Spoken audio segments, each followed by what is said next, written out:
Elker back there. Oh my gosh. All these people from the past that are able to come to, it's really nice to see you and know you're all doing well, and know there's life when you leave this place. There's a lot more life. Yeah, Michael.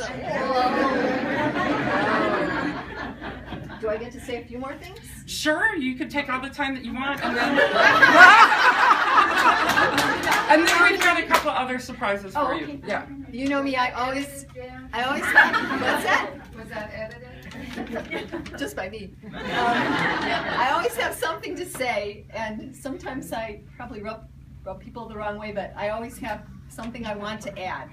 So I just want to say today is my party, but I'm still here next week through Thursday, so you don't have to say goodbye today if you don't want to, because I'll see you next week. So when people find out that I'm retiring, their first reaction is, no, you can't be retiring. But then their second reaction is, oh, I wish I could retire. Or else, why do you want to retire? What are you going to do with all that time? Well, there's lots of things I want to do. There's lots of things that I put on the back burner for all these years because work really did take a lot of my time. So I'm going to have a chance to do those things with my family, with my home, with my interests, with my music. So those are all really important things for me. And some of you have heard the story of how my husband bought a summer home last summer. He'd been looking for years, and he went up one weekend to look, and when he came back and he said, I bought one. So I saw it when we closed on it. That was the first time I saw it. But we'll be able to spend a lot more time at the summer home. It's near Crivets, where Vicky's grandfather lived. And so it'll be really nice to get away and do that. The second thing is, retire sounds like just a very dull word. It's boring. You don't have anything that's important anymore. And there's a book that changes that word to refire. And the book actually is kind of hokey, but I like that concept, so I'm taking it. So I'm going to refire and just do all the things that I haven't been able to do for many years. So I'm looking forward to that. So finally, each of you someday will retire. Some of you sooner, some of you later, but it's part of the picture. You know, you will retire. So I just want to give you some advice. That's me. I always give advice. I'm just like my dad. He drove me crazy, but I do the same thing. So number one, when you're ready to retire, have a support group. Because retirement isn't for sissies. You have to think a lot of things through. You have to plan. You have to know what you're doing. So I've had a nice little support group here, and Scott Buckley's one of them, and some other people I won't name because they haven't announced anything.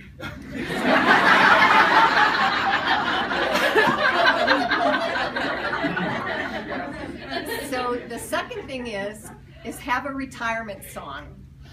And this is Scott's idea, which I think is a really great idea. So I really thought about this, and there's a lot of retirement songs that could work. 5 O'Clock World by the Vogues. Some of these might be in the past for some of you. I Want to Be Free by the Monkees. These Boots Are Made for Walking by Nancy Sinatra. Take This Job and Shove It by Johnny Paycheck. You Don't Own Me by Leslie Gore. Free Bird by Leonard Skinner. Rusty Cage by Johnny Cash. And the words are, I'm gonna break my rusty cage. That's a really good one. And there's another one, I Want to Break Free by Queen. And then the one I picked was I'll Fly Away by Alison Krauss. It's kind of a hymn spiritual, but I really like that one. And guess which one was Scott's? Do you want to reveal? No, it's going to be so long before anybody hears it.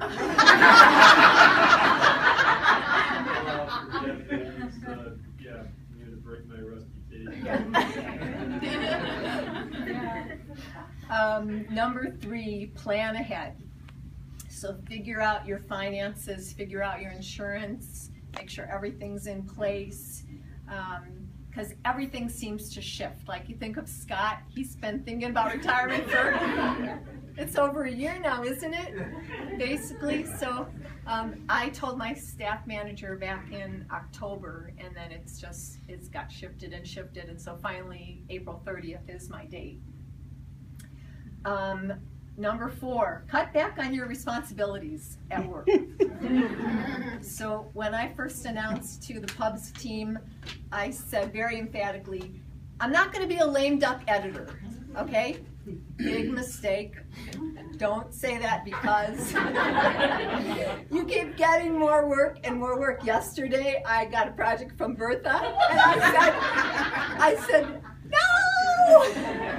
no more projects. And actually, where's Amy? Amy volunteered to take it, so that was, thank you, Amy. I'm going